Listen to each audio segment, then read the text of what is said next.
আসসালামু আলাইকুম এভরিওয়ান, সকলে কেমন আছেন? আশা করি সকলে ভালো আছেন। আপনাদের দোয়ায় আমিও ভালো আছি। আপনাদের মাঝে নিয়ে আসলাম নতুন একটা ভিডিও।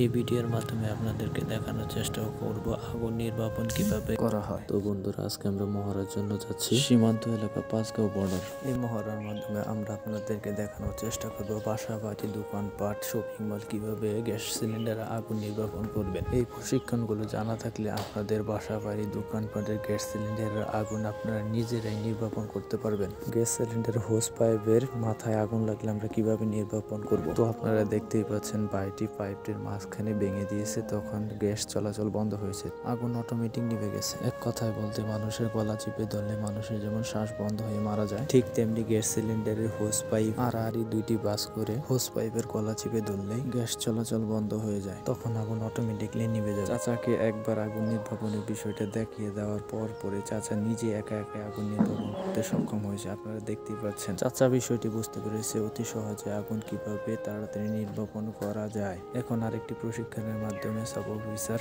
জনাব মোহাম্মদ আশরাফুল ইসলাম স্যার এই প্রশিক্ষণটির মাধ্যমে দেখিয়ে দিচ্ছেন গ্যাস সিলিন্ডারের হোস পাইপের মাথায় আগুন ধরিয়ে আঙ্গুলের চাপের মাধ্যমে আগুন নির্বাপন করা যায়। আপনারা এই প্রশিক্ষণটি শিখতে পারলে নিজের বাসা বাড়িতে গ্যাস সিলিন্ডারের আগুন নিজেরাই নির্বাপন করতে পারবেন। অনেক সময় দেখা যায় যে গ্যাস সিলিন্ডারের গুঁড়ায় আগুন লাগে, তখন কিভাবে আগুন নির্বাপন করবেন এই প্রশিক্ষণের মাধ্যমে তা দেখানো হচ্ছে। তো বন্ধুরা, এই প্রশিক্ষণের মাধ্যমে আপনারা নিজেদের বাসা বাড়ি, দোকানের আগুন নিজে নির্বাপন করতে পারবেন। তো বন্ধুরা, ভিডিওটা যদি ভালো লেগে থাকে তাহলে লাইক, শেয়ার, কমেন্টের মাধ্যমে জানিয়ে দেবেন। নতুন নতুন ভিডিও পেতে ইউটিউব চ্যানেলটিকে সাবস্ক্রাইব করে রাখবেন, ফেসবুক পেজকে ফলো করে দিবেন। সবাইকে নতুন বছরের শুভেচ্ছা জানিয়ে শেষ করছি। আল্লাহ হাফিজ। আসসালামু আলাইকুম।